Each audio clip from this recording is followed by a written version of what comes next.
Bienvenidos y bienvenidas a un nuevo capítulo, un nuevo episodio de Soñar en Grande. Acá semana a semana entrevistamos a gente loca que se creyó el cuento, que tuvo un sueño y se fue a recorrerlo. Soy Diego Vergara y hoy día tengo la oportunidad de estar con alguien que creo que es el reflejo de lo que deberíamos hacer. De cómo mirar los negocios, de cómo mirar los emprendimientos, dejarnos de pensar tanto en la excusa, de levantar capital, andar buscando a los inversionistas, sino que todo lo contrario, ponerse a trabajar, ponerse a vender, buscar clientes. Estoy con Mario Mora. Gracias por estar acá, compadre, fundador de First Job. Así es. No, gracias por la invitación. Feliz de estar acá. ¿Nos puedes contar un poquito, antes de que hablemos de la empresa, quién es Mario Mora? ¿Cómo nace esto? ¿Tenéis padres que son empresarios, emprendedores? ¿Cómo parte esto? No, nada. Se ha hecho... Mi mamá dueña de casa, mi papá mi papá es chofer, se dedica al área de turismo, mi hermana es especialista tributario, como gerente de área tributaria hace muchos años, y hubo un cuestionamiento muy grande cuando yo empecé a emprender porque decía esto no me corresponde a mí, como no corresponde en algún momento cuando uno quizás viene de una familia clase media, de dar un salto cuando no tiene espalda. Claro. Y eso fue un cuestionamiento muy heavy de los primeros años. Pero tú estabas estudiando, esto partió en el colegio, en la universidad, pasaste por la U. Sí, ¿Cómo yo fue soy ingeniero comercial. ¿Ya? Por decisión, porque entré a estudiar plan común de ingeniería civil, estuve 2 años ahí dando vueltas a la Federico Santa María, me cambié dentro de la misma universidad comercial, hice muchas cosas en la U, me metí al mundo del emprendimiento siendo muy chico. 2008 fueron mis primeros acercamientos en los First Tuesday que se hacían hace años. Hace muchos años, sí. Que lo hacía el Dani Dacaret. Ahora creo que volvieron en ETM. con Emprende tu Mente, ¿no? Sí. Pero estamos hablando cosas muy como en el prototipo del emprendimiento en Chile, pre-Startup Chile, pre-ese mundo. Y yo entré por un amigo que había estudiado en mi universidad, que se fue a la Chile y empezó a armar como una empresa de enseñar emprendimiento a niños, a escolares. Pero no desde el punto de vista de crear empresas, sino de enseñar habilidades. Habilidades, ya. Básicamente la teoría que él tenía era que emprender no solo crear una empresa, sino es tener las habilidades para poder hacerlo, y que todos somos emprendedores, como tú traes una pega y tenés que tener habilidad emprendedora todo el rato. Entonces esto fue el 2008, 2009, yo iría por ahí, que me metí, conocí a Endeavor, cuando Endeavor había recién abierto en Chile, estaba Alan Farcas, por ejemplo, ahí en el proceso, estaba recién abriendo Endeavor Patagonia, o sea, y me tocó todos esos temas, fui metiendo como al mundo, yo iría al mundo del emprendimiento de alto impacto, como le podríamos poner como un apellido de lo que se veía en eso entonces, en un contexto muy diferente, en un contexto sin Startup Chile y en un contexto que nace Startup Chile solamente invirtiendo en emprendedores extranjeros. Claro. O sea, muy, muy fuera de lo que hoy día evolucionó. Y estabas estudiando, entonces tu amigo te invitó, claro. te dijo, oye, súmate a esto. Claro, súmate a esto. Él había estudiado en el Instituto Nacional, yo estudié en el Liceo Lastarria, entonces como que nos conocíamos de centros de alumnos, y él lo que quería era decir, oye, ¿cómo hacemos que más jóvenes sean como del instituto, sean como de Lastarria, sean de colegios tradicionales? Porque algo estos colegios tienen, como que van sacando gente. Claro. Y fue una muy bonita experiencia, estuve como 2 años en eso, nos metimos en un proyecto en el sur de Chile, con Endeavor Patagonia, con el Ministerio de Educación, donde hicimos clase como a 10.000 niños. Antes de First Job. Antes Esto es un proyecto que tú con tu amigo dijeron... Exacto. Ya. Y estuvimos ahí yo estuve como 2-3 años participando, que eso se dio en mi último año de universidad. Entonces, claro, yo tenía mis lucas por separado, tenía mis proyectos en la universidad que también ganaba algo, mi ayudantía en la universidad, y yo creo que más importante de las lucas que generaba era el estar en contacto con emprendedores que la habían hecho, y a mí me marcó mucho en esa época Jorge Pacheco, que Jorge Pacheco es uno de los emprendedores, diría, más exitosos al sur de Chile, y que parte de la nada, él llegó hasta sexto básico, y hoy día tiene un patrimonio, no sé, de más de un par de decenas de millones de dólares en la empresa que hace. Entonces, cuando él iba a presentar, me acuerdo al Movistar Arena de Puerto Montt, lo que había hecho, y yo decía, oye, yo fui a la universidad, debería tener más de lo que más habilidades, o sea, quizás él lo hizo sin nada, hoy día yo parto la carrera un poquito más adelante de él, entonces puedo hacer algo. ¿Sí? Y ese fue como el comienzo de querer hacer algo. Saliendo de la U, ¿verdad? Saliendo de la U. Estuve 2-3 años en este proyecto, estando en la universidad. Salgo a lugar otro proyecto con mi mejor amigo, no nos fue muy bien, y entro a trabajar al área de innovación de Entel. Y estaba en innovación en Entel y dije, yo aquí me quedo porque, claro, usualmente el emprendedor que falla es trabajar en innovación, como ese es como el histórico del tema, porque es un perfil que funciona. Y me aburrí muy rápido, y empecé a retomar una idea que tenía de la universidad, porque mientras estaba con estos temas de Endeavor, empecé a hacer proyectos en la universidad y uno de ellos fue una feria laboral. La Federico Santa María tenía una feria laboral hace 25 años en Valparaíso, pero nunca la he hecho en Santiago.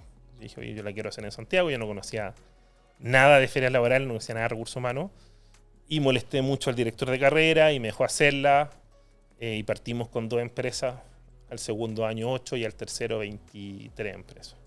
Y las empresas pagaban por ir, como 500 lucas, 600 lucas, más stand, más temas. Entonces, una empresa tenía un presupuesto de 2-3 millones para ferias laborales por universidad. Más o menos en eso entonces era un presupuesto de 10 a 20 millones de pesos al año. Yeah. Entonces dije, como yo, siendo un pendejo, un niño, que partió desde cero de la universidad, partió con 2 universidades, en 2 años hizo crecer 10 veces, acá hay un mercado. O sea, por algo las empresas van a la universidad top a reclutar talento y pagan por ir. Y se me ocurrió hacer algo, no sabía lo que iba a hacer. Como dije, acá hay algo, tengo los contactos, las empresas me conocen porque venía haciendo este proceso y los mismos reclutadores decían, me gusta lo de la feria, pero no es todo el año. Mis compañeros no buscaban trabajo por las plataformas tradicionales y me quedó como ese bichito que después estando en innovación en Entel, como que dije, no, acá hay que armar algo porque se me va a pasar la oportunidad. Porque ahí en ese entonces estaba trabajando en Laborum. Eran los dos que lideraban. LinkedIn recién estaba comenzando, pero ni LinkedIn ni las plataformas de empleos tradicionales están enfocadas en gente sin experiencia. Pues lo primero y la generación a la cual nosotros vamos es una generación que en las plataformas de empleo se siente muy fuera. Porque la primera pregunta que te hacen cuando tú te creas un perfil es ¿cuántos años de experiencia tienes? Entonces, ¿cómo se transforma el mercado laboral cuando tú no tienes experiencia? Y por otro lado, también teníamos un cambio generacional. O sea, yo soy millennial y los millennials entonces estábamos entrando a trabajar. Y había este cuestionamiento de 3 generaciones en el trabajo. Hoy día hay 4. O 4 generaciones, claro. 4 generaciones en el trabajo. Y hoy día, 12 años después, con la entrada de los Z, como que estamos volviendo a lo mismo dentro del proceso. Entonces, mi idea fue crear una subindustria que no existía. Antes de nosotros nos hablaban de jóvenes profesionales en la empresa. No había la importancia del segmento al cual nosotros apuntamos. Entonces, siempre la idea no solamente fue crear una empresa, sino jugársela con que iba a costar muchísimo, pero porque estábamos creando una industria nueva que no existía. Una industria sobre la generalidad de cómo se buscaba empleo anteriormente. Y dijiste ya, está Laborum, está trabajando. Claro, fue como, oye, yo vengo haciendo estos 3 años de ferias laborales, no soy un outsider, no soy una persona que se me ocurrió algo y lo quiero inventar, sino que conozco el problema, conozco los presupuestos y creo que algo súper importante cuando uno emprende es tener conocimiento del mercado en que está emprendiendo, como conocer cuántas lucas se mueven, cuánto se demora uno, no sé, en crearse como proveedor, por ejemplo, que a mí me tocó estando del lado de la universidad. Y todos esos conocimientos, ¿cómo tú lo puedes llevar hacia crear un nuevo negocio? ¿Y en Entel no veías eso? Nada que ver. En Entel yo estaba como ingeniero de proyectos de innovación. Estábamos a cargo, tenía como 2 grandes áreas. Una era a cargo de una casa museo, que nunca salió.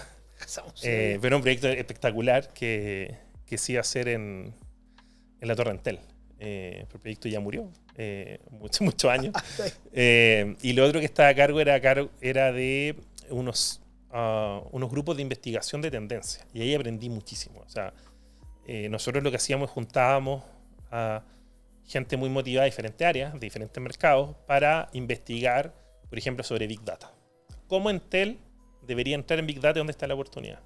En IoT, en la nube, en OTT, o sea, en temas que eran muy tendencia. Cutting the edge en eso entonces, muy tendencia, pero que a mí me ayudó muchísimo como para abrir la mente, porque yo no era el especialista de ese tema, pero cómo tú hoy día evalúas una oportunidad no solamente desde el punto de vista del dinero, sino de tus instalaciones, de la infraestructura que tienes montada, de la gente que tienes dentro, y quizás una tendencia, una oportunidad, no necesariamente algo en el cual tú tienes que entrar, y eso tiene que ver con una decisión.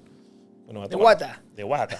No, de guata y de entender. Por ejemplo, yo diría que hoy mucho se habla de la IA, pero al final del día no va a impactar en toda la industria de la misma manera.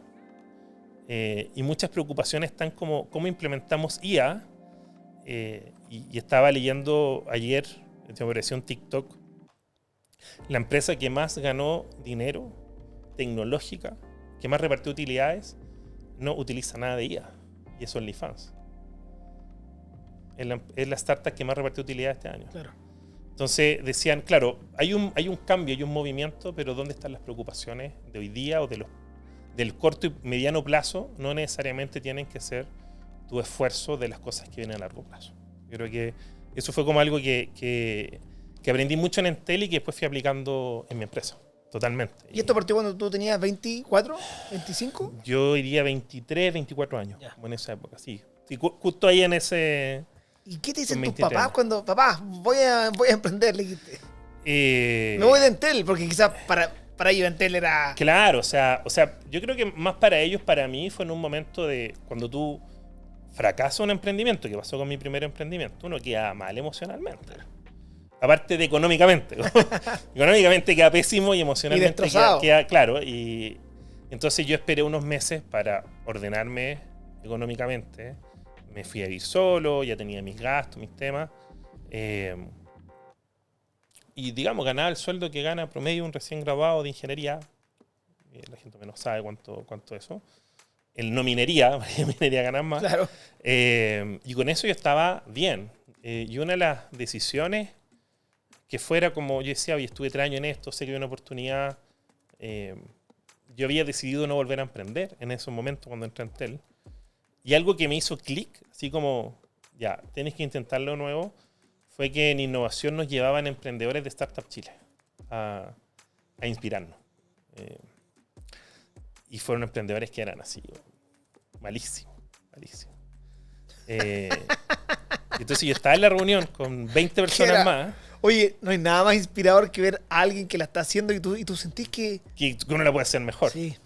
Entonces me pasó que fueron 3 emprendedores, 2 pésimos, 1 malo. Y claro, todos mis compañeros así como... no cuestionando nada. Y yo decía, no, pero... claro, yo era de los pocos de la empresa que venía del mundo de emprendimiento duro. Decía, no, pero ese modelo de negocio no da, el mercado no da. O sea, la idea es muy bonita, pero la ejecución no da. Y hay negocios hay startups que en Chile no van a dar, ¿sí? Y que en Latinoamérica no van a dar. Y en eso entonces había muy poca bibliografía de ese contexto. Pero uno que estaba metido en el tema sabe al tiro si el negocio escala o no escala. Y me acuerdo que hubo uno en particular que era como de práctica internacional y traer practicantes de otros países a Chile y que trabajaran gratis. Y yo decía, no, es imposible porque la empresa no tiene cómo contratarlo. O sea, hay una serie de temas legales que no te va a hacer funcionar ese negocio en Chile. Y yo recuerdo que salí de ahí y dije, no, tengo que armar algo. O sea, no... tan fácil es que te pasen 20 millones de pesos, decía, como que tengo que armar algo. ¿Qué es lo que te pasa a Startup Chile en eso entonces? Y empecé a pensar varias ideas, me juntaba con amigos, que venían del mundo del diseño gráfico, el tema, y tratar de armar algo. Y después de intentar 4 o 5 ideas, dije, oye, tengo todo este conocimiento que llevo hace 3 años, lo de la feria es una industria que me gusta, a mí me gustaba. O sea, me gustaba tanto hacer las ferias laborales que yo faltaba pruebas. Era capaz de arriesgarme a reprobar un ramo con tal de hacer la feria. Con tal de hacer la feria. Y me acostaba el viernes, no sé, pues la feria era un viernes y yo me acostaba el jueves mi papá me iba a buscar a la universidad a las 3:30 de la mañana, que se armaban los stands, y yo tenía que estar a las 8 al otro día en la feria. Entonces, claro, uno siendo alumno no tenía ningún apoyo de la U más que los espacios, pero era una gran organización que estaba a cargo de 3 alumnos de quinto año de universidad. Entonces, eso como que decía, hay algo acá de pasión dentro de este tema para que salga y no que simplemente estoy haciendo esto porque estoy obligado. Aparte, nadie me obligaba a hacerlo de la feria laboral. Claro. Entonces ahí van haciendo, y ahí estando en Entel dije, ya, tengo que retomar esto, empecé a averiguar, hice una investigación de cómo había partido trabajando, de cómo había partido Laborum, y yo tenía 0 pesos. Estaba en 0, o sea, había estado en negativo en mi emprendimiento anterior, entré a Entel, quedé en 0, y claro, no venía de una familia que financiara, o sea, yo ni siquiera me atrevía a pedirle ni a mi papá ni a mi hermana. Entonces, recuerdo que fui a hablar con un amigo que su papá tenía un par de empresas, tiene un par de empresas en la universidad, y le dije, mira, necesito 1.300.000 pesos para lanzar. Y te doy, no sé, el 12%. Y me dijo, no, muy bonito, pero no. Dije, no es tanta plata. Y al final, lo mínimo que podía hacer era hacer una página web. Y eso me salía 80 lucas. Me metí a internet, busqué, un amigo me dijo, mándala a hacer a Argentina, y mandé a hacer un landing page, me costó 80 lucas. Transferencia en ese entonces por DHL, no por... Sí. Los que hay hoy día para transferir no existía, toda la startup nueva. Entonces ir para allá, me acuerdo que estaba en Entel, estábamos en el Titanium, bajé al -1, poner la plata, el otro me decía ya, me llegó, y sacó un landing page. Y con eso fuimos a vender inicialmente. Yo todavía estaba trabajando en Entel. Entonces yo empecé a investigar cómo habían partido lo otro para ver cuál era la oportunidad de que el cliente me financiara, que el cliente fuese mi inversionista, porque no iba a poder hacerlo de otra manera. Y ahí fue cuando ya partió el proceso. ¿Y cómo fue eso? Desde las 80 lucas, desde Entel, cliente, ¿cómo el orden cronológico? ¿Te fuiste de Entel? No, yo diría que, a ver, la empresa la formalizamos el 6 de junio. ¿Estabas solo o con más socio? Estaba con un amigo que yo diría que no sé si alcanzó a ser socio o no, pero era uno de mis mejores amigos actualmente, compañero de universidad con el cual yo hacía las ferias laborales. Ya.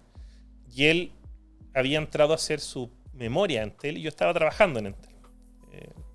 Entel, como mucha gente de la Ferico se va a Entel, como Entel y Latam son como los hijos ilustres ahí del proceso. Entonces, cuando terminábamos de trabajar, nos juntábamos en la oficina de innovación en la tarde y desde las 7 a las 9 de la noche investigamos. Aparte de un amigo que ya venía trabajando 3 años haciendo las ferias.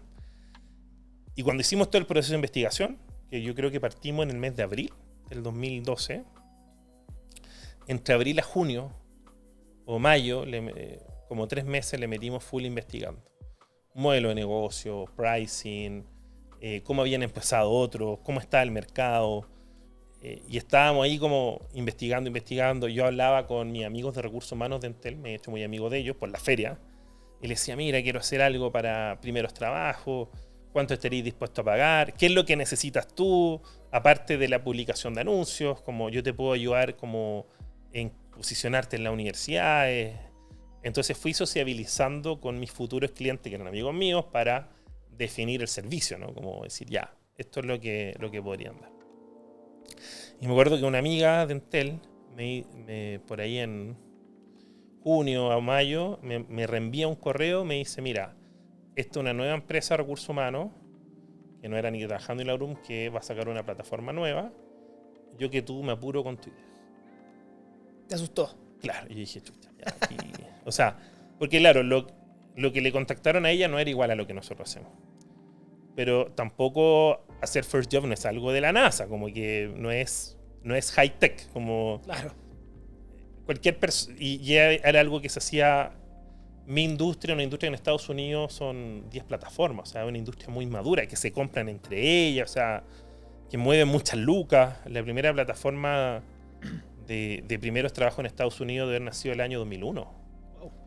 Y que todavía está. Entonces, había una industria muy, muy madura en otros países que en Latinoamérica no había estado tomada. Entonces yo decía, hay una oportunidad que evidentemente uno mira a Chile inicialmente, pero que perfectamente se puede hacer por otros países. Que eso se fue dando después, pero inicialmente era ese proceso. Yo creo que esa amiga que me reenvió el correo fue como, ya, ¿qué necesitamos? Ya, mandemos a hacer la web y vamos dándole. Yo seguía trabajando en Entel. ¿Con las 80 lucas? Con las 80 lucas.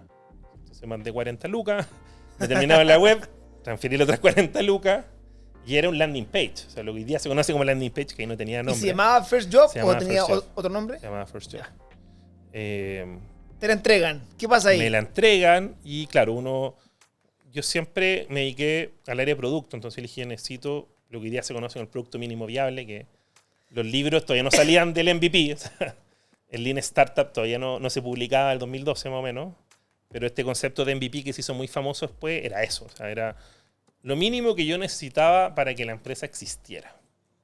Y eso es una web. O sea, yo voy a una reunión y van a entrar a tu web, te escribo, van a entrar a tu web, y esa web era un landing page que decía bienvenido a la nueva forma de que los jóvenes profesionales encuentren trabajo, un link a nuestras 3 redes sociales, a Facebook, a Twitter, a Fotolog y a LinkedIn. Claro, estaba pensando, en un momento tuvimos Google Plus, que después murió, y sube tu currículum. Y literalmente era un botón que tú adjuntabas el archivo y eso llegaba a un repositorio, pero no pasaba nada más y se hacía en redes sociales. Ese repositorio, la gente empezamos a masificar esto, y ese repositorio lo tuvimos como 2 años. ¿Y tú en Entel aún? Yo en Entel. 2 años. No. O sea, yo en junio lanzamos, le escribo a los primeros clientes por ahí por fines de junio, principio de mayo. Me pido un día libre en Entel para ir a reuniones con empresas que me habían contestado. Como ya, sí me interesa. Entonces, que venían de mis contactos de la feria. Y entonces ya teníamos la web, teníamos una linda presentación. Yo creo que ahí habríamos invertido, no sé, ni siquiera le pagué. Como negocié con el amigo de una amiga, como, oye, hazme una presentación bonita en Keynote y te pago si me sale, la venta te pago más. Como me voy a cobrar, no sé, 300 lucas y te voy a pagar 500 cuando me salga la venta. Sí, vendo ya. No tenía plata. Entonces apañó y fuimos con eso a vender. Y logré tener 4 reuniones en un día. Entonces me pedí libre, como vacaciones, y fui a reuniones a 4 empresas grandes.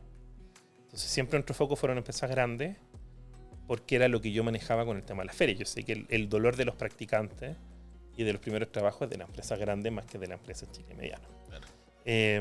Y tuvimos estas 4 reuniones, y algunas fueron como, sí, me interesa, pero... Y al final es como ese feedback de, puta, la oferta tiene que ir para allá, para acá. No te dijeron que no lo encontraron malo, sino que estaba en ese proceso. Como las 2 semanas después, de los correos iniciales que enviamos, me responden del que era el primer cliente. Entonces yo dije, ya, puedo a las 9 de la mañana. Y yo pedí permiso en trabajo para llegar más tarde porque tenía hora médico. Hora médico. Claro. Entonces fui a las 9 y me dice, oye, me acuerdo, todavía tengo contacto con esa cliente, la estimo mucho porque además fue la que nos abrió la oportunidad. Llego a la reunión y me dice, mira, yo llevo acá un mes, me equivoqué como agendarte la reunión porque tengo reunión con mi jefe o sea, en 10 minutos más. Es mañana. Así que, como tengo reunión con mi jefe en 15 minutos, véndeme tu idea en 10 minutos. Sin presentación, sin nada. Así como, mira, quiero hacer esto. Interesante. Y a la semana me dice, listo, me encantó el proyecto, mándame tus datos para crearte un comprador. Y ahí le vendimos 100 UF, que era como un plan anual que habíamos diseñado para el desarrollo. Fue como festejo. Con mi amigo que todavía está ahí. ¿Pero eran socios? No, o sea, la idea era ser socio, pero pasó, yo creo, una decisión súper importante, porque cerramos con esta empresa que fue Arauco. Después un chico de esta empresa le dijo a su mejor amiga, estaba en otra organización, oye, empezamos a trabajar con esta empresa nueva que va a hacer cosas interesantes. Me llama de esa empresa, otra CNUF, en julio, Y después el tercer cliente fue Cencosud, que fue en agosto del 2012. O sea, cronológicamente fue casi Uno mensual. Y tú en Entel. Y yo en Entel. Y tú en Entel. Y claro, era un proceso que podía ser un beside job, como un trabajo en paralelo hasta ese entonces. Cerramos Cencosud y yo dije, ya, aquí ya no. Y tú lo que sí en el fondo era recibir currículums de gente que estaba buscando práctica y se los mandaba ahí a las empresas. Práctica y trabajo. Nosotros publicábamos, o sea, lo que yo fui era llevar lo que hacíamos en las ferias laborales, que era... Pero digital. Digital. Y todo el año. Todo el año. No solamente en una semana o en un día. Entonces a la empresa le ofrecíamos, mira, yo voy a difundir tus anuncios laborales en Facebook, en ese entonces, porque la gente está en Facebook, no está trabajando en la... Y pasa lo mismo hoy día. Hoy día lo primero que un joven abre es TikTok o es Instagram. No es LinkedIn, no es Laborum, no es Boomerang, ni siquiera es ForJob. Bueno. Entonces nosotros fuimos la primera empresa de anuncios de empleo en Chile que empezó a ocupar redes sociales. Pero no fue como una estrategia, sino que fue una necesidad, porque como no teníamos plataforma, nuestra plataforma era nuestra página de Facebook. Y desde ahí derivamos un Google Form. O sea, era como, ¿te interesa esto? Google Form, la gente ponía 5 datos, que era la universidad, la carrera, el nivel de inglés, etc., que es por lo que filtran. Y nosotros filtramos y le enviamos a la empresa. Y aquí tenéis los que quieren hacer práctica. Los que quieren hacer práctica y tienen Excel avanzado. Y así empezamos. Pero además, lo que se le vendió a la empresa, porque eso entre comillas ya lo tenían. O sea, eso trabajando en Laborum te ayudaba a reclutar practicantes, sí, pero no te hacía posicionamiento en redes sociales. Entonces ya tenías como una diferenciación. Y lo otro que no te daba trabajando en Laborum era el posicionamiento en la universidad. O más que universidad, la estrategia de marca empleadora. O sea, cómo yo genero una estrategia de atracción, de retención para el segmento.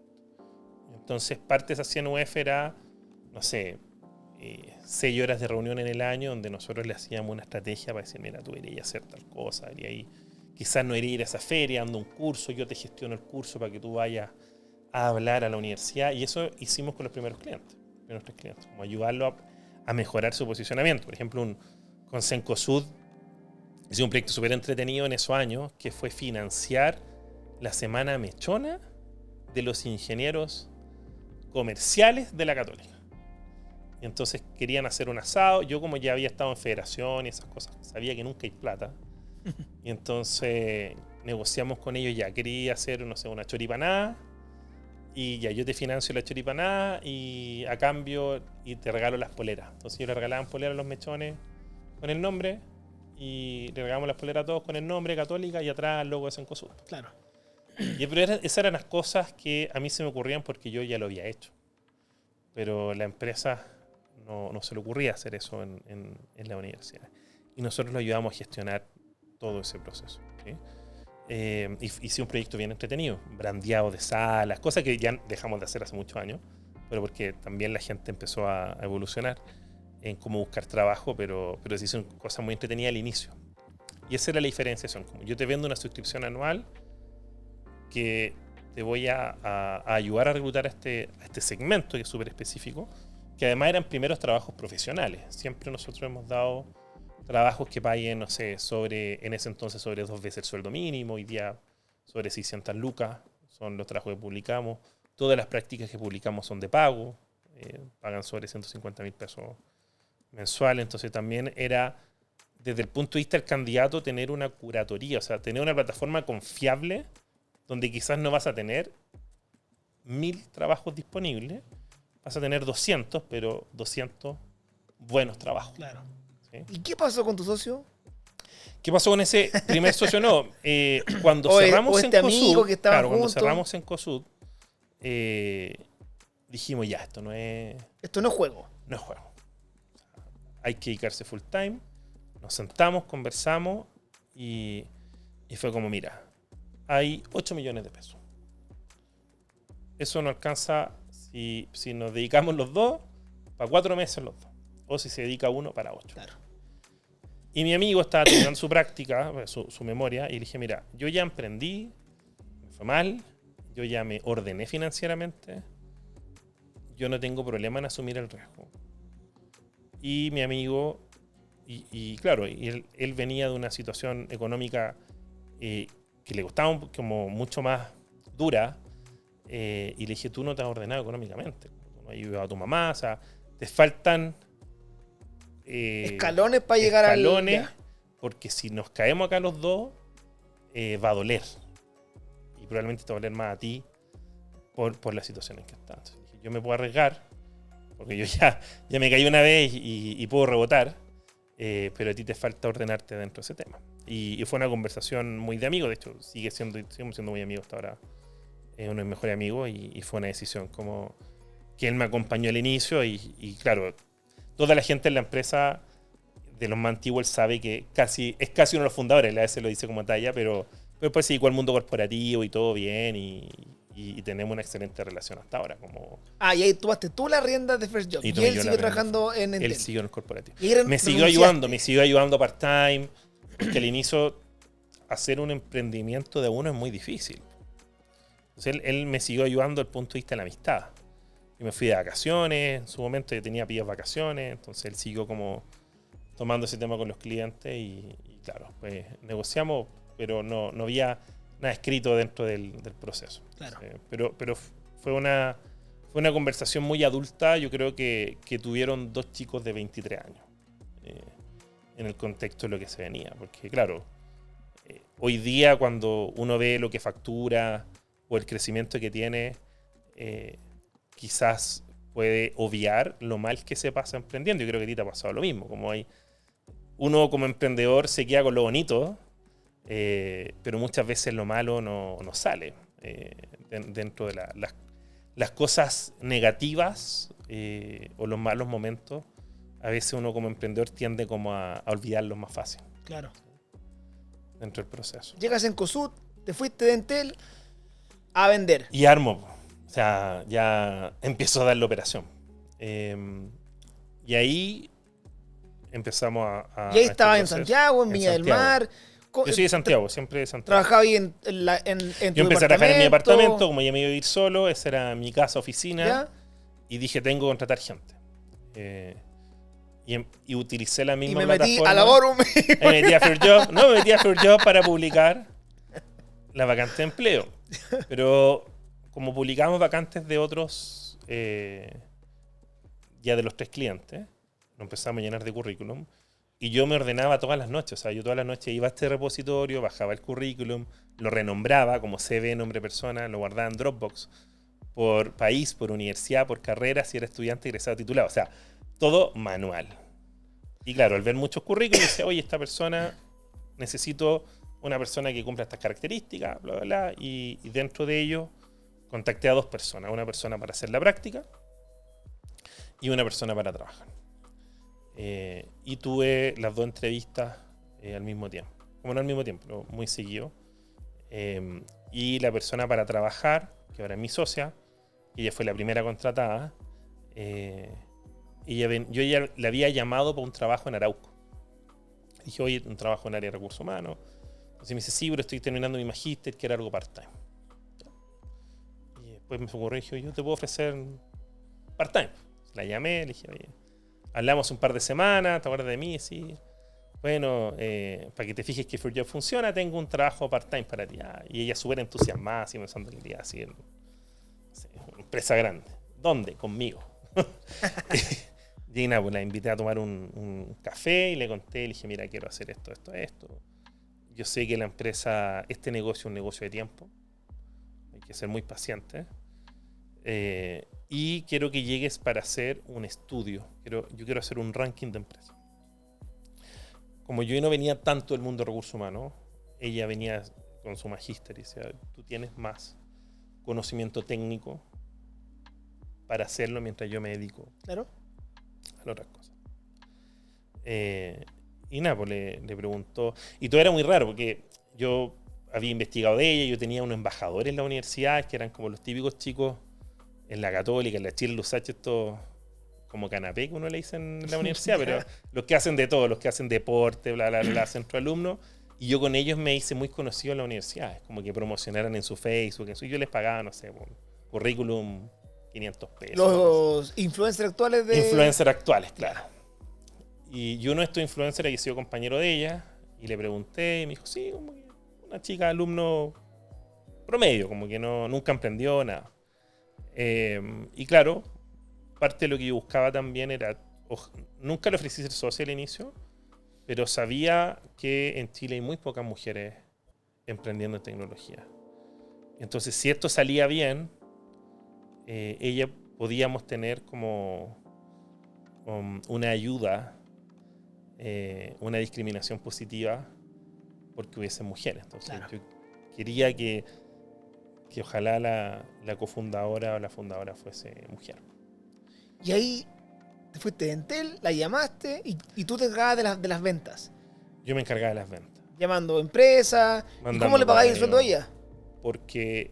¿Con los 8 palos que estaban ahí guardados? Claro. Entonces yo ahí sacaba mi sueldo mensual, que era mantener lo que ganaba en Entel. Te pagaban planes anuales. Ahí claro, había que esperar al año siguiente que renueve. Si es que renovaba. Si es que renovaba. De hecho, bueno, históricamente nosotros tenemos una tasa de renovación superior al 80% de todos los productos. Y Cencosud sigue siendo cliente hasta hoy. De los tres, el único que ha estado los 12 años. Que harto tiempo como dentro del proceso. Y claro, yo tenía este monto y le dije, mira, yo tengo plata para pagarte 3 meses. Porque quiero contratar a alguien para redes sociales, quiero contratar a más gente. Entonces hice mi presupuesto y literalmente me alcanzaba para pagarle... 3 meses. 3 meses, 600 lucas. Creo que eran 600 lucas.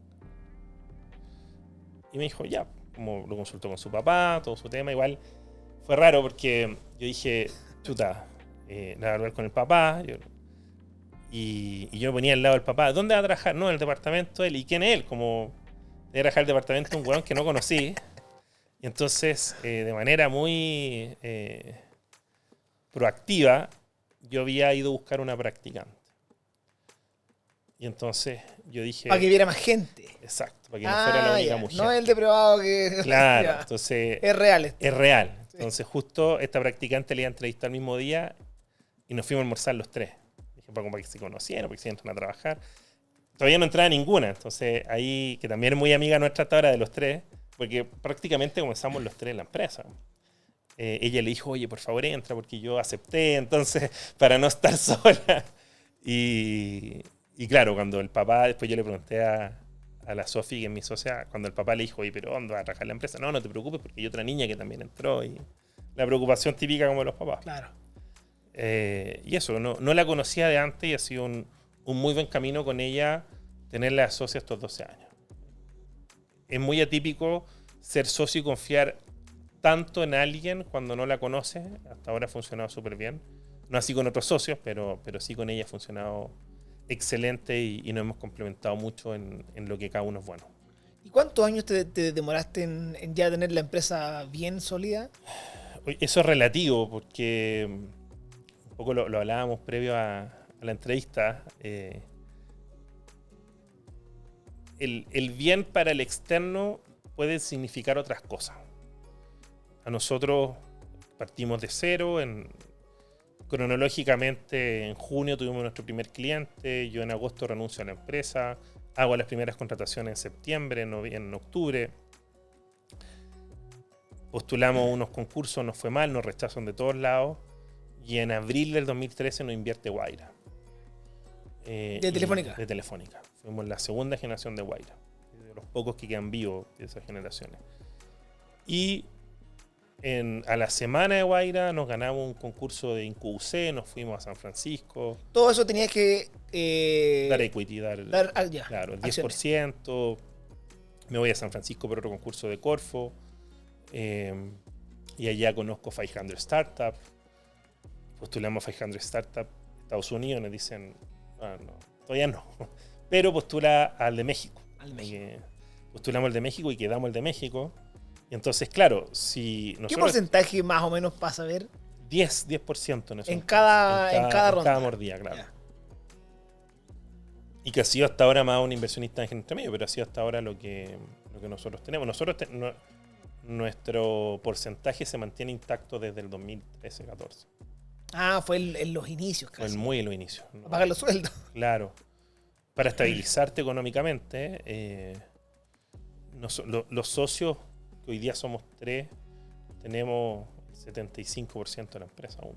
Que es muy extraño para un emprendimiento startup después de varios Que años. mantenga, claro, más del 60. Claro, más del 75% Más del- entre claro. los socios. Es harto.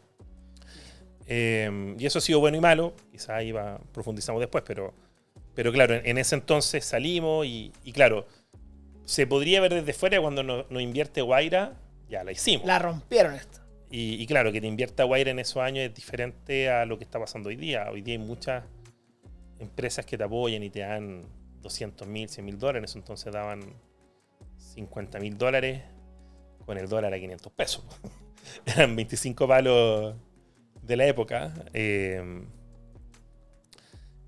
Y claro, desde fuera puede ser que sí, pero todavía no estábamos armados. Cuando uno invierte 500 Startup, también puede ser, puta, ya la hicieron, pero es solo el inicio. O sea, el capital lo único que te da es un poco de benzina, pero no te va a solucionar los temas de la empresa. Entonces, yo te diría así como muy concreto, y lo he conversado mucho con mi socia y con mi amigo que empecé, porque claro, todo finalmente son... Toda la gente muy cercana a mí ha sido muy parte de la empresa todos estos años. Entonces yo diría que entre todos, yo creo que recién el año 2018 te podría decir, ya, nos estabilizamos más o menos con 6 años. 6 años. 6 años en... Claro. Yo igual me demoré como 6 años. 6 años Yo creo que el estándar... En ver plata. En ver plata. En cobrar. En pagar los sueldos al día. Sí. Pongámosle ahí. No. Y quizá uno como emprendedor, porque recién, yo me acuerdo en el 2018, recién nosotros nos aumentamos los sueldos. O sea, recién en el 2018, después de 6 años, estábamos ganando como ingeniero, recién graduado. ¿Sí? Por muchos años nos pagamos mucho menos sueldo, porque como no teníamos inversión, era parte de la inversión que podíamos hacer. Tratar de vivir con el mínimo para darle inercia al negocio. Y ya, yo diría que el último año ya hemos podido regularizar, pero al final yo siempre lo hablaba con mi socia, con otros emprendedores. Decía, uno cuando parte como emprendedor, ojalá tiene que pagarse el mínimo, porque lo único que hace es pues comerse la plata. Comerse la plata, no quiero ser literal en comida, pero Se la quema. se la queman weá, básicamente. Sí. Entonces, creo que algo importante, sobre todo cuando uno parte, es tratar de vivir con lo mínimo y tratar de que su estilo de vida ojalá se mantenga, porque los saltos que dan los ingresos de capital cuando uno tiene una empresa pueden ser mucho más altos de ganar 300 o 400 lucas más por mes. Claro. Oye, ¿cómo fue el paso hoy y tu experiencia con estos fondos de inversión? Aceleradoras, incubadoras. Guaira fue, no sé si existe ahora, si está vigente, pero en sus Sí. años era como la que venía a Chile a romperla. 500 es conocidísima. ¿Cuál es tu experiencia? ¿Recomendáis pasar por eso? ¿A ti te sirvió o no? Antes de que nos responda, vamos a saludar a los auspiciadores, a Black GPS. Estamos acá en la oficina de Black GPS. Si quieres controlar tu flota de forma de verdad, tenemos 15 años de experiencia. Atendemos a más de 500 empresas. 18.000 equipos en alta. Chile, Estados Unidos. Estábamos listos en Colombia, Uruguay. Protegemos flotas, camiones. Eficientamos rutas. Tenemos todo para que tu flota deje plata. Para que gane platita. Así que en Black GPS puedes confiar. También vamos a saludar a Partir de Cero. Tuve la oportunidad de ir a Estados Unidos a conocer 12 casos de chilenos y chilenas que emprendieron, que partieron de cero, tal cual dice el nombre. Restaurantes, talleres mecánicos en New Jersey. De hecho, si está viéndonos Marjorie, un saludo porque su caso es increíble. Hiciste llorar a unos amigos que estábamos viéndolo ahí justo. No se pueden perder Partir de Cero porque de verdad son casos de verdad reales, chilenos. Así que si necesitan un envión de energía y cuando piensen que es imposible hacer negocios, tienen que irse al canal 13C porque están todos los capítulos colgados arriba. Y prepárense, porque ya estamos produciendo la segunda temporada de Partir de Cero por las pantallas de 3CC. Eso. ¿Recomendaríais pasar por la incubadora? Totalmente. Sí. No sé qué me dicen que no. No, mira. Yo no tengo ninguna duda de que First Job es lo que hoy es hoy. Eso se lo agradezco full a Guaira y a 500 Startups. Creo que eran parte de nuestro esfuerzo. ¿Sí? Pero creo que nosotros, las aceleradoras de negocio, hace 12 años atrás, hace 11 años atrás, creo que cumplían un rol de generar ecosistema cuando no había ecosistema en Chile. Hoy día hay ecosistema. Hoy día hay emprendedores que la hicieron y que son inversionistas ángeles. Tú te puedes ir a trabajar. Yo me acuerdo cuando nosotros comenzamos y que siempre hemos estado involucrados en temas de empleabilidad. Pero yo diría que hasta el año 2018 no había una startup en Chile con más de 100 personas. No existía. Y eso fue evolucionando. Entonces, no existía este modelo, me voy a ir a trabajar a First Job para aprender, para armar algo después. Uno no tenía ese proceso. Y los emprendimientos, porque claro, la diferencia entre una startup y un emprendimiento tecnológico tiene que ver con los flujos de financiamiento, tiene que ver con el impacto que uno va creando como empresa. Que era diferente irse a trabajar a empresas, no sé, por un portal inmobiliario, a un Chile Auto, que nunca fueron empresas así como Corner Shop. O sea, no representan como el impacto en estos temas de empleabilidad.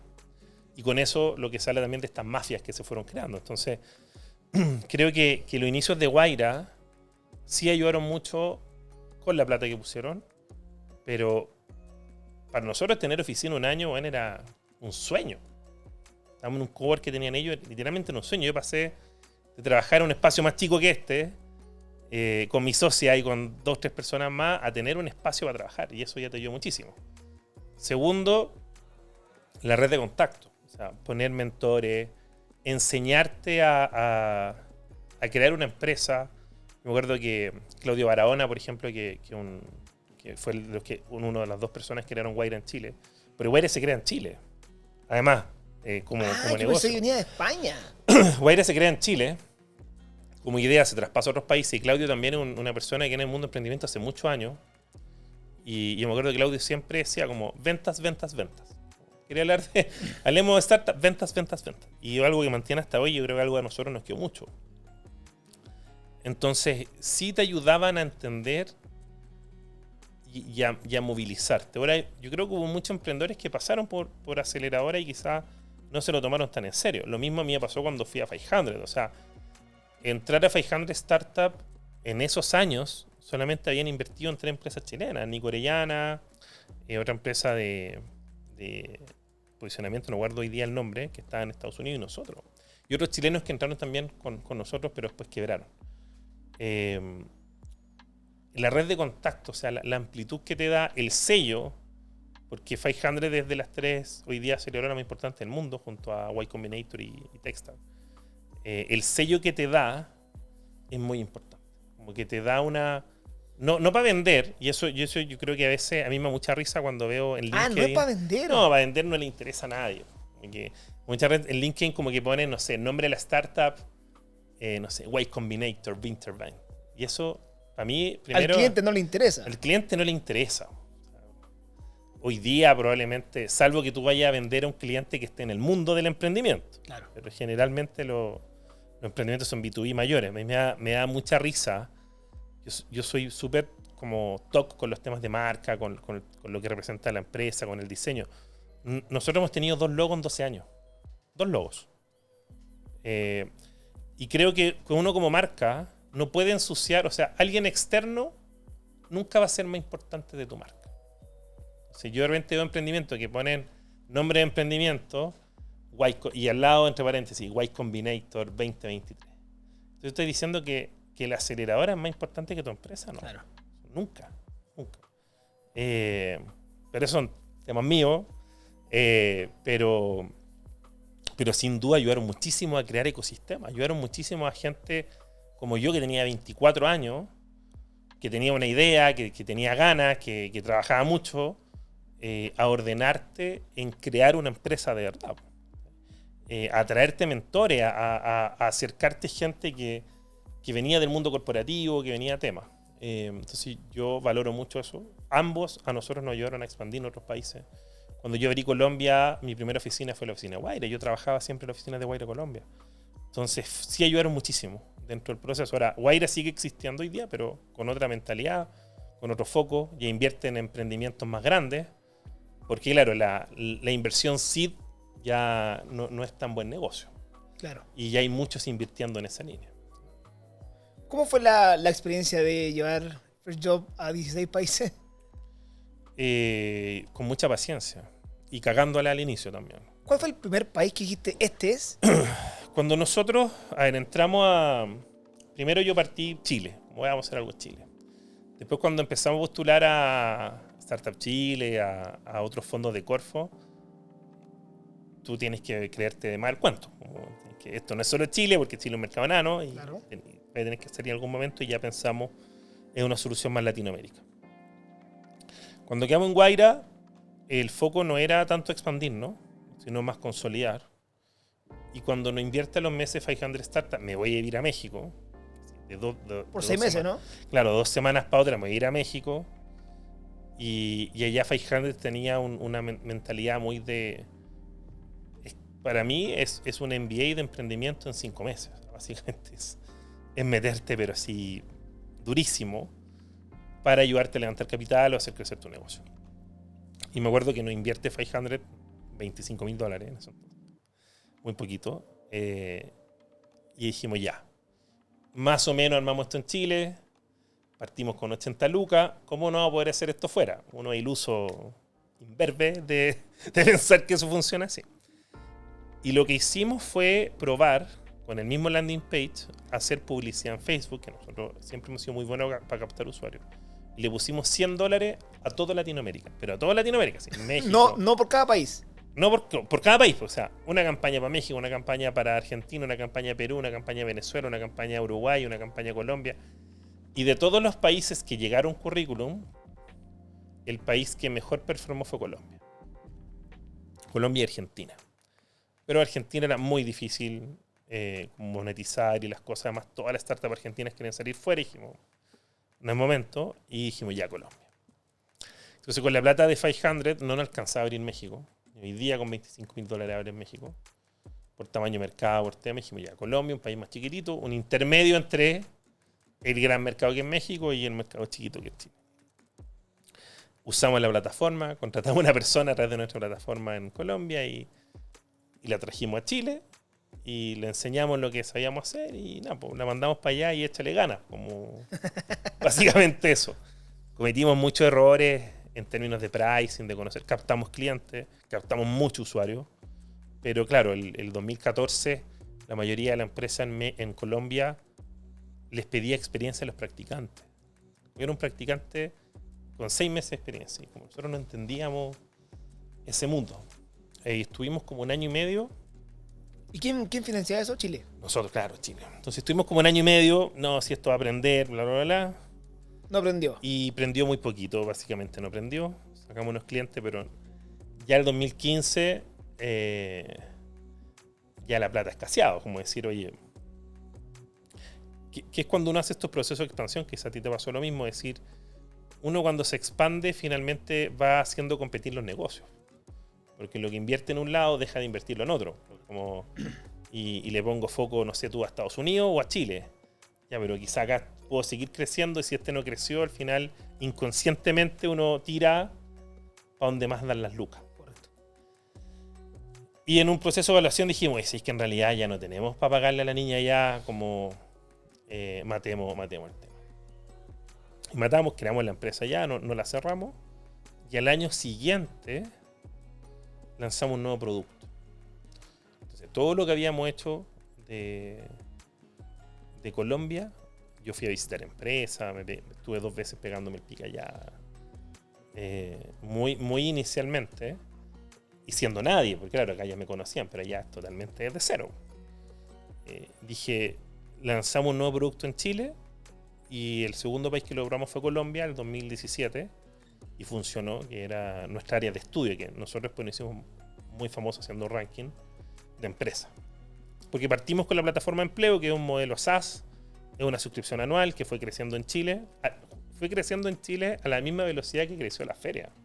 O sea, 3 clientes el primer año, 3 el segundo, 30 el tercero, y ya tenemos más de 200 de plataforma. Y cuando lanzamos la plataforma, mi socia, que yo la contraté para hacer este estudio, yo quería generar mi propio... Yo quería certificar a la empresa. Pero certificarlas porque quería tener buenos trabajos. Entonces, ¿de dónde vienen los buenos trabajos? De las mejores empresas. Pero ¿cuáles son las mejores empresas? Había que medirlo. Había que medirlo. Y es muy diferente lo que hace Great Place to Work, que te mira toda la organización y les cobra carísimo a la empresa. Y además, los mismos reclutadores como que no están tan de acuerdo al formato de medición. Y mi socia crea un modelo y lo tratamos de salir a vender en diciembre del 2012 y nos fue pésimo. Porque era vender 2 cosas nuevas. Y eso cuesta mucho. Entonces dijimos, esto lo vamos a congelar. Se va a buenas ideas para hacerlo después. Y durante 2 años fue first job. Como monetizar, montarle a las empresas que tenían que reclutar de manera diferente a los jóvenes. Y cuando ya se nos acababan los contactos, dijimos, oye, ese proyecto, ahora que tenemos 30 empresas, deberíamos lanzarlos porque nos apalancamos los clientes que tenemos. Y empezamos a hacer este estudio de mejores empresas para millennials, que justamente los millennials tenían hasta 35 años. Y era un estudio que es gratis para las empresas, 100%. Hicimos toda la teoría del océano azul, el océano rojo, todo así, como está este estudio, queremos hacer, este estudio se paga, vamos a hacerlo gratis. Este estudio es para todo el público, solamente para los jóvenes. Este estudio es cualitativo, vamos a hacer un estudio cuantitativo. Y fuimos a venderlo en Chile. Y nos fue muy bien. O sea, no nos fue bien económicamente, pero nos fue bien teniendo reuniones. No hemos tenido nunca tantas reuniones. Entonces, se lanzó como una herramienta de marketing. De hecho, se llamaba Best for Job Employers. Y lo hicimos el primer año, participaron 20 empresas, pero tuvimos 150 reuniones. Y con la plataforma teníamos muchas menos reuniones. Pero claro, invitábamos con algo gratis. Mira, este es el estudio. Ay, ¿ustedes qué hacen? Una plataforma. ¡Pum! Entonces metías el otro producto del tema. Entonces funcionó en Chile. Al segundo año lo volvimos a hacer. 25 empresas también, proceso. Y el tercer año dijimos, oye, tenemos todo esto montado en Colombia. Hagámoslo. Funcionó en Colombia. Y después dije, ya. ¿Y si lo hacemos en Argentina? Porque vamos al país más difícil de hacerlo. Si funciona en Argentina, un país que va a ser muy difícil monetizar, que está, yo diría, al mismo nivel de Chile o quizá un poquito más avanzado en esos temas, va a funcionar en toda la TAM. Si lo fuimos a hacer en Argentina, funcionó. Y ahí vamos en el año 2018. Entonces dijimos, hay que cambiar la estrategia del negocio. Nosotros ya no somos una plataforma de empleo, somos una empresa de datos. Que la plataforma de empleo es un producto que viene el tema de datos. Porque además con los estudios que hacíamos era hacerle una radiografía a nuestros clientes. Nos generaba data para decir cuáles son las plataformas, no sé, la modo más eficaz de buscar trabajo. Y nos volvíamos el sello para las empresas. Y eso empezó a crecer. Partió con 20 empresas en Chile. Y yo diría que el año pasado llegamos a 1.300 empresas hablando. Y empezó a crecer. Y partió Chile, Colombia, o sea, 2 años Chile, tercer año el estudio en Colombia, cuarto año en Argentina, quinto año en México, Perú, 2019, 2020 nos pilla pandemia, pero ya estamos en un proceso de expansión para hacer Ecuador y todo Centroamérica, o sea, pasamos de 5 a, no sé, 12 países en pandemia, 2021, Uruguay, claro, que era el hermanito de Argentina, porque muchas empresas argentinas es la misma persona que de Uruguay, es como Chile-Perú muchas veces, o como Perú, o como Colombia-Ecuador, y Brasil. ¿Y por qué Brasil? Porque ya en este periodo muchas empresas que aplican a estos países, me encanta el estudio, hazlo en Brasil. No hablo portugués, nadie habla portugués. No, porque tienes que hacerlo en Brasil pues teníamos 5 empresas. Así que contratamos en Perú a una niña que hablaba portugués. Y empezó a hacer el proceso. Y funcionó. ¿Y todo el equipo trabaja desde Chile o tienes como un country manager en cada país? Al principio, cuando abrimos Colombia, la persona que contratamos hacía de country manager allá. Yo creo que es la figura como tradicional de expansión. Como no, tengo que contratar a un country manager. Yo creo que la idea es pésima. Muy caro. Es muy caro. Sí. Yo creo que uno de los valores para nosotros más importantes y que yo me di cuenta con partners que tuve, cuando uno está empezando, cuando uno genera desarrollos por país, va creando silos de información. Y uno tiene que aprovechar ser lo más regional posible desde el inicio. Y entonces eso te va a permitir, oye, si yo quiero contratar a un recién graduado, o pongámosle un practicante. Practicante en Chile, promedio dura 2 meses. Tú puedes tener un practicante en Colombia por 6. Puedes tener un practicante en México por 6 meses, por 1 año. Un practicante en Perú por 6 meses. Entonces, claro, cuando tú tienes menos recursos y quizás hay una tarea que es para un practicante, te va a convenir empezar a contratar en otros países. Es como le llaman el agujero de gusano. Como que tú puedes tener ¿por qué las empresas van a contratar a India? ¿Por qué se manufactura programadores, por ejemplo? ¿Por qué se manufactura en Asia? Porque ese país tiene una ventaja competitiva a nivel de salario, a nivel de costo. Y eso fue un poco lo que empezamos a hacer. O sea, cómo regionalizamos, porque con Country Manager no nos sirvió el 2014. Y cuando yo me voy a ir a México el 2019 por segunda vez, y cuando volvimos a intentar abrir México, también dejé mi socia que era Country Manager en Chile, yo quedé Country Manager en México y también casi nos fuimos a la mierda nuevamente. Porque no funciona en etapas iniciales. Pero porque no dan los números. En resumen, abrís en cada país legalmente, facturas, legalmente, la operación claro, desde Chile. Legalmente, eso también yo creo que es otro error para los emprendedores SaaS y tecnológicos. No abran otros países. Facturen desde Chile. Claro. Nosotros abrimos Colombia y seguimos teniendo la operación allá porque ya habíamos abierto la empresa, hemos hecho el gasto y hoy día, yo diría que recién hoy día, este año, no está yendo muy bien en Colombia facturando. Pero todo lo demás lo facturamos de Chile. Yo me acuerdo del 2019 tuve... Uruguay, Paraguay, todo desde Chile. Todo desde Chile.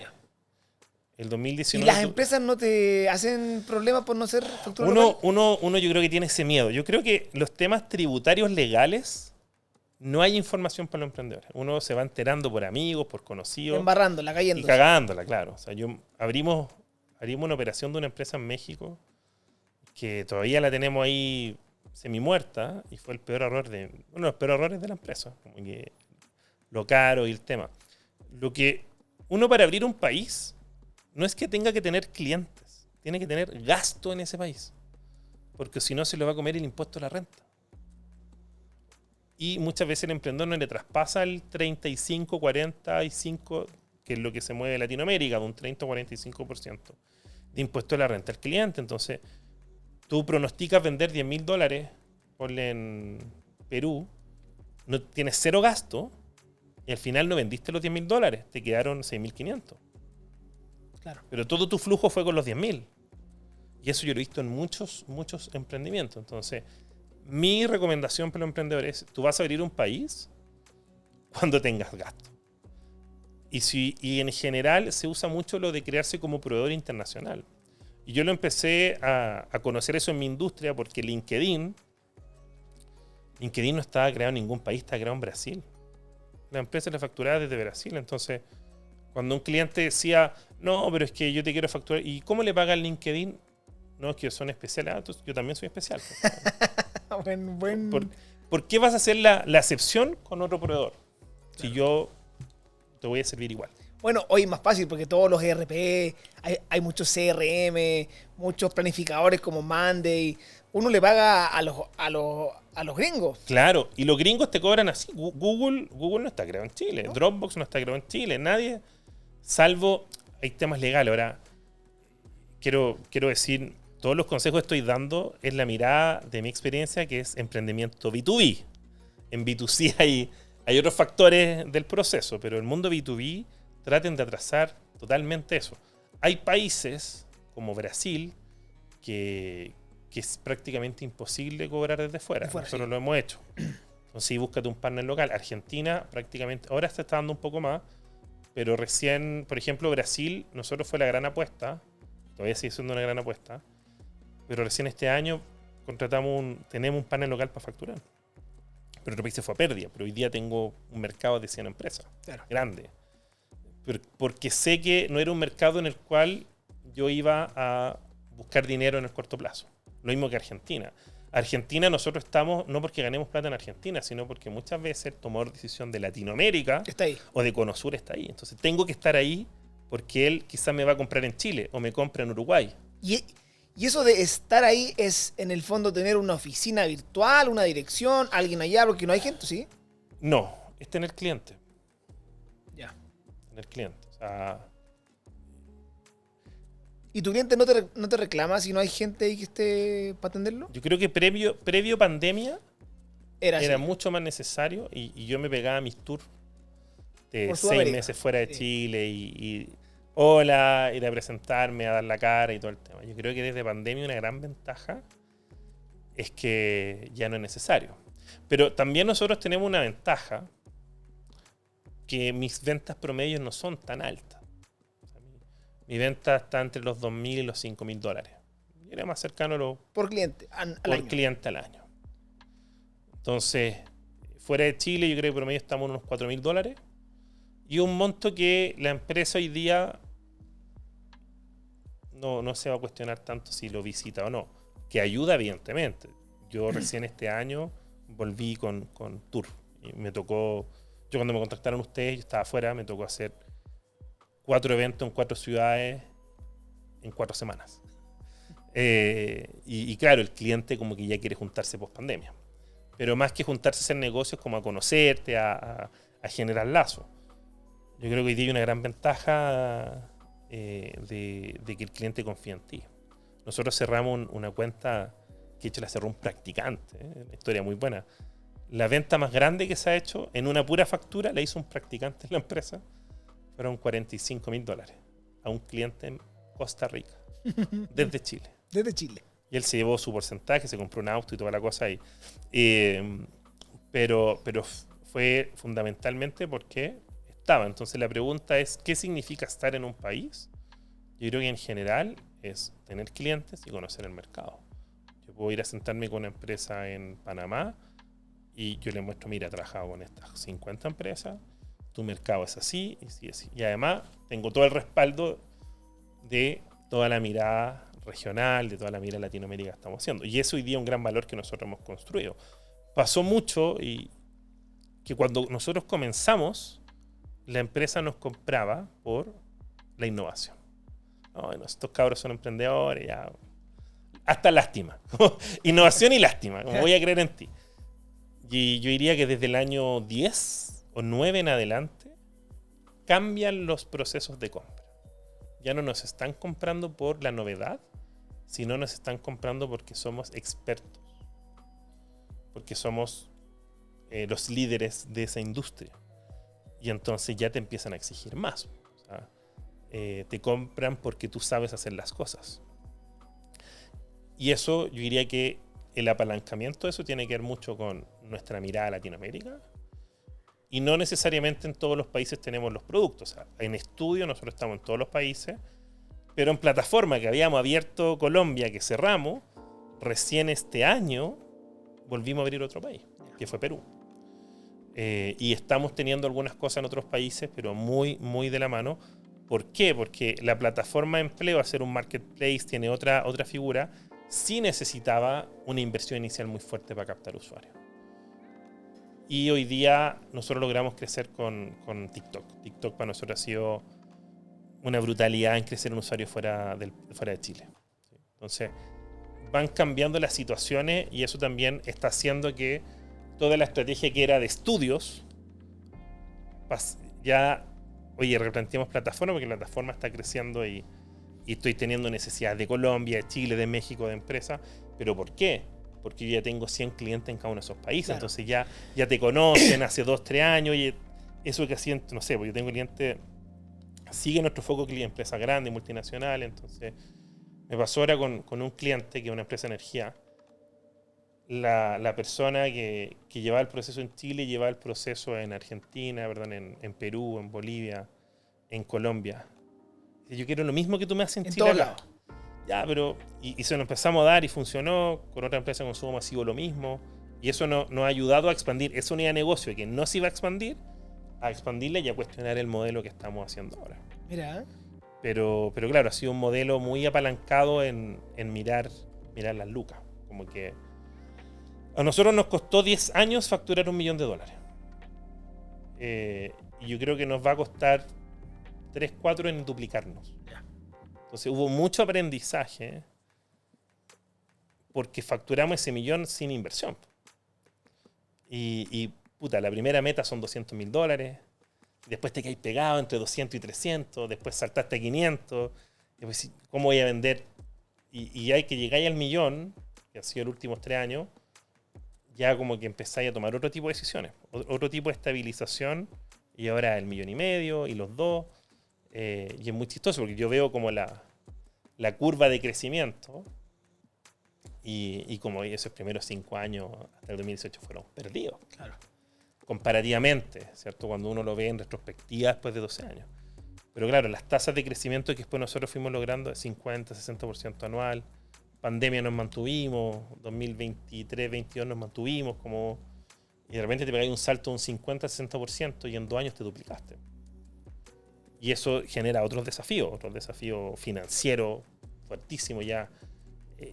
Yo creo que los emprendimientos, me han tocado muchos amigos que incluso levantando capital, caen porque no se dan cuenta que una empresa que factura más de $500 millones al año, su desafío no es un desafío comercial, es un desafío financiero. La caja te empieza a pegar duro. Entonces tú tienes que volverte una empresa que mueve lucas. Por eso las grandes empresas tienen mesa de dinero. No es claro, porque simplemente están. Entonces, creo que este mismo tema que hablábamos de los temas legales de otro país, que nadie habla al inicio, tampoco nadie te habla que después de cierta facturación, no es solo vender, es que tú tienes que mover lucas. Oye, ¿cómo negocias con un cliente? Te paga 30, 60 días, ventas que no están por llegar, órdenes de compra, préstamos, líneas de crédito, o sea, ya todo se vuelve un flujo mucho más diferente. Y el tercer punto de desafío que tienen los emprendedores es el desafío del recurso humano. Y mientras vais creciendo, más dramas hay. Y, es rico, pero también complejo. Es complejo porque te saca sí, de lo que a ti te gusta, que es el tema del negocio. Mira, pasó la hora volando. Me quedaron como 100.000 preguntas. Yo creo que vamos para un capítulo 2. Antes de terminar, te quería hacer que le dé tres consejos que tú le recomiendas a los emprendedores que ya partieron, que están vendiendo y que la quieren soltar. ¿Quieren soltarla en qué sentido? La empresa. ¿Cómo quieren cerrar la empresa o quieren pasársela a otra persona? Porque tú dijiste algo clave. Empezamos a los 8 años, hubo un cambio radical que en el fondo hay que pasar esos 8 años o 9 claro, años. Entonces, ¿cuáles los 3 mejores consejos después de haber pasado por incubadoras, 12 años, 16 países? 3 pepitas de oro. Ya, lo primero es que cuando uno emprende, incluso desde el inicio, tiene que hacer un ejercicio que uno le puede llamar propósito, le puede llamar como metas, nombre que tú le quieras dar, pero ¿qué le vas a exigir al negocio? Porque ¿qué negocio quiero crear? Porque crear una empresa que facture 10 millones de pesos anuales, una que facture 100, 500 o 1000, es muy diferente. Y probablemente ninguna de estas metas quizás se dé en el año 1. ¿Sí? Se va a dar en un rango de tiempo que tú como emprendedor tienes que determinar. Pero esa motivación es la que te va a ayudar a tomar decisiones. Si yo quiero crear una empresa que facture 1.000 millones, 2.000 millones, o quiero crear una empresa en la cual quizás la quiero vender a futuro, que valga, no sé, 5 millones de dólares, 10 millones, 50, mi día a día se va a envolver en base a esa mirada a largo plazo. El ejemplo que yo di como de no pagarnos sueldos de mercado por 5 años era porque existía una meta superior a ganar el sueldo de un recién graduado. Claro. Y eso muy pocos emprendedores. A mí me tocó ahora asesorar por Startup Chile, porque soy mentor, también pasamos por ahí después. Soy mentor hace muchos años y querían pivotear. Lo primero es que tú tienes que ver por qué estás haciendo eso. ¿Cuál es el alcance de por qué te vas a sacar la cresta todos los días? Lo primero es eso. Lo segundo es que nadie va a vender mejor que los fundadores. O sea, a nosotros nos pasa hoy día que nos ha costado quizás mucho crear más equipos de venta como los fundadores iniciales. Pero más cuando es B2B. Más como es B2B, porque al final hay una compra entre la persona y la empresa. Nosotros hemos podido escalar en temas, pero yo hoy día sigo representando el 40% de los ingresos nuevos. No la renovación, los ingresos nuevos. Entonces, yo he visto mucho emprendedor que tiene una idea y dice, voy a contratar a un gerente comercial de una empresa grande. Pésimo. Esa nunca funciona, nunca. Voy a contratar que otro venda por mí. Quiero que otro haga el yo he visto cosas así ya. Como, ¿qué está haciendo un emprendedor? Porque levanta capital y se pone a contratar un gerente comercial, un gerente de producto, un gerente de tecnología. Finanzas. Es como, weón, ¿qué estás haciendo tú? O sea, como que el emprendedor o está metido en venta o está metido en producto. No hay, o tech si es que ya es tecnológico, pero sacando esas tres, no hay otras cosas que el emprendedor debiese hacer que otra persona externa va a ser mejor que tú en etapas iniciales. Quizás ya después, evidentemente hay que crear a alguien de fuera, claro. Pero en etapa, hasta que no vendáis $1 millón, tenéis que hacerlo tú. Y quizás contrata una asesoría dentro de ese proceso. Sería el segundo punto. Y el tercer punto, yo diría que es un cliché, pero que siempre hay que tenerlo acá, que es demórate en contratar y despide rápido. El tema de recursos humanos siempre es un desafío, pero cuando uno parte no tiene plata para pagar. Cuando después uno tiene más lucas, contrata más laxo. Entonces, no funciona lo hecho, pero todo eso te va sumando. Entonces, a mí me ha pasado que muchas veces uno, por necesidad, quiere contratar a alguien, independiente de lo que sea, y el apuro lo hace tomar una decisión que no es la correcta. Entonces, yo trato de traspasarle mucho a la gente en la empresa, y que muchas veces me han dado la razón, como, no, es que necesitamos a esa persona ahora, y dije, ya, pero ¿es mejor que tú? No. Hay un dicho de los gringos que se llama raise the bar, como, si va a haber alguien de fuera, tiene que ser mejor de los que están acá, o sea, y su proceso de reclutamiento, le tengo que exigir más para que entre. Porque está entrando 1 año después, 2 años después, 3 años después de lo que entraste tú, de lo que entró la persona que está. Entonces, y cuando las cosas no funcionan o cuando tú de guata decís, puta, esta gente no está funcionando, hay que echarlo rápido. Pero que mis mayores errores han sido mantenerlo en el tiempo. Por amistad, por temas, no, es que va a funcionar.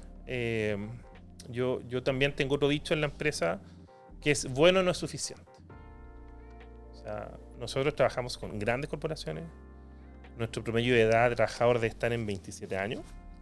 Yo soy hoy día el más viejo. Tenemos 2 generaciones. Tenemos la Z y los millennials en la empresa.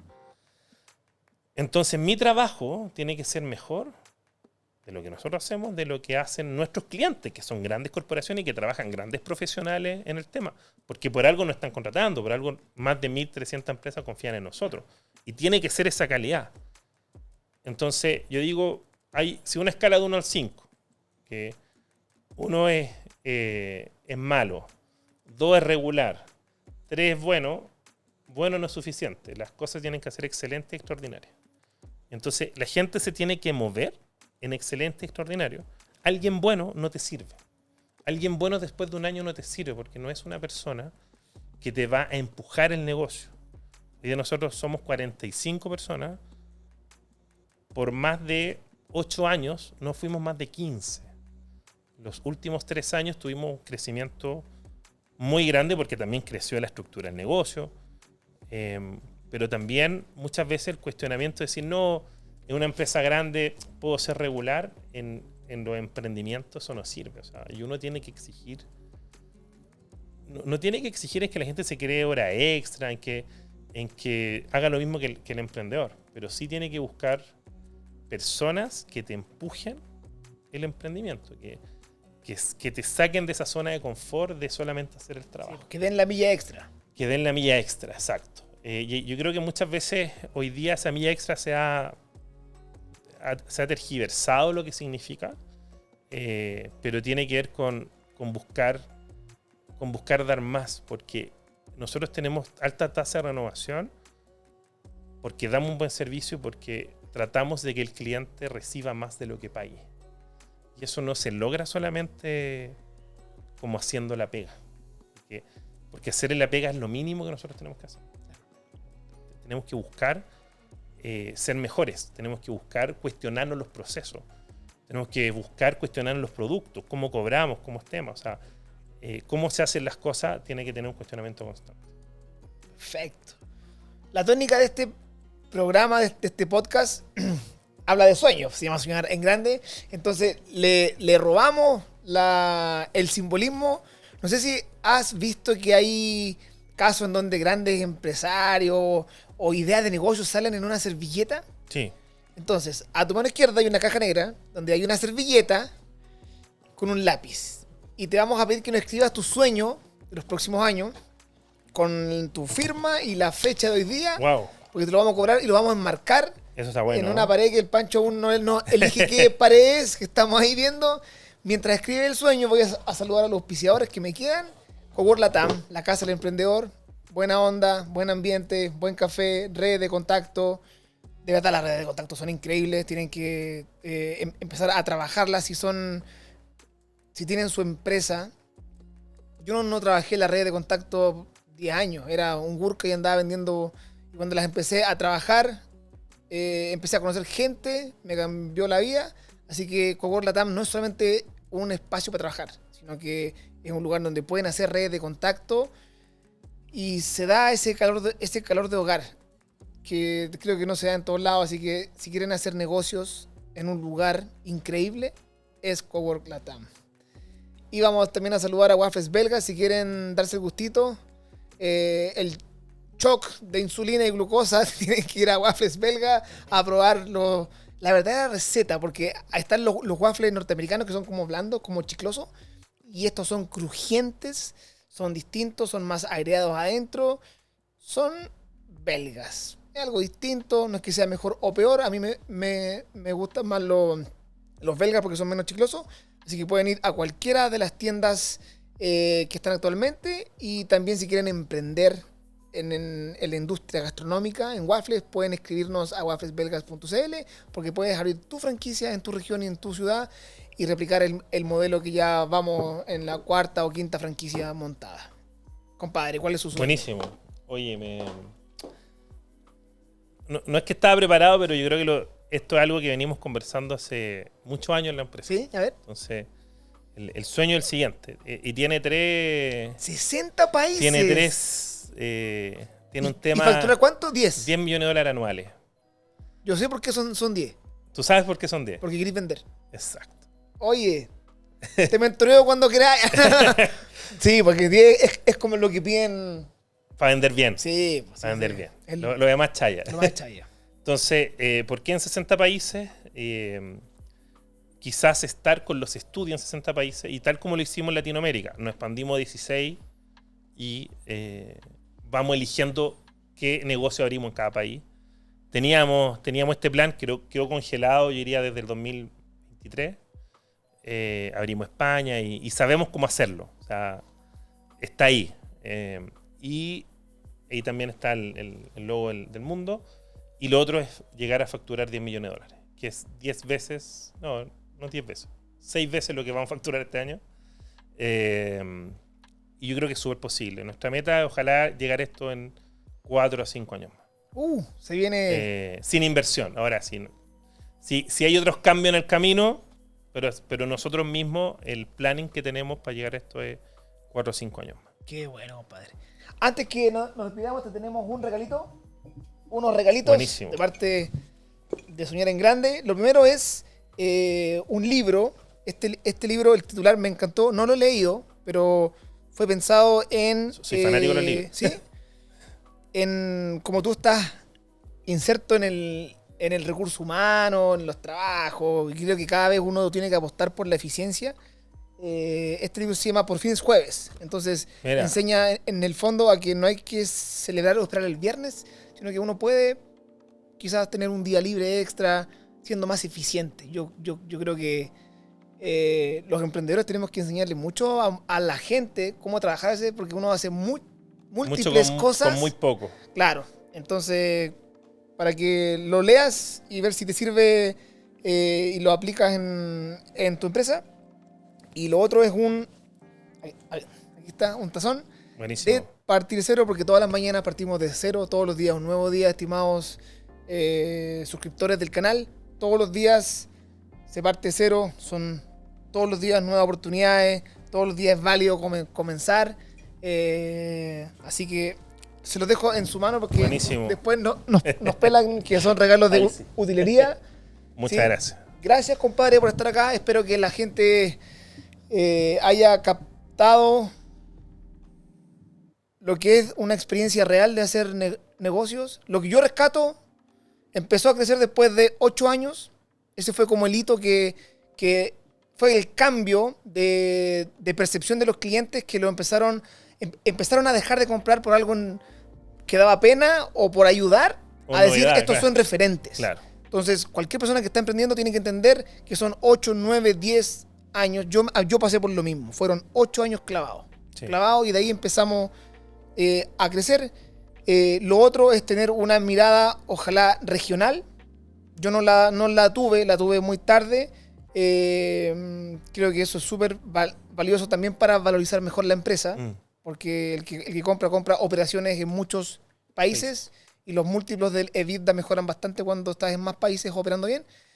Y lo otro que pude rescatar es en los inicios, cuando él tuvo la madurez a los 23 años de hablar con el socio, amigo, y tener las cosas claras. Hay veces que uno se marea, confunde la amistad, confunde muchas cosas, y al final los negocios no llegan adelante porque no se conversó cuando había que conversar. Exacto. Y tener las cosas claras.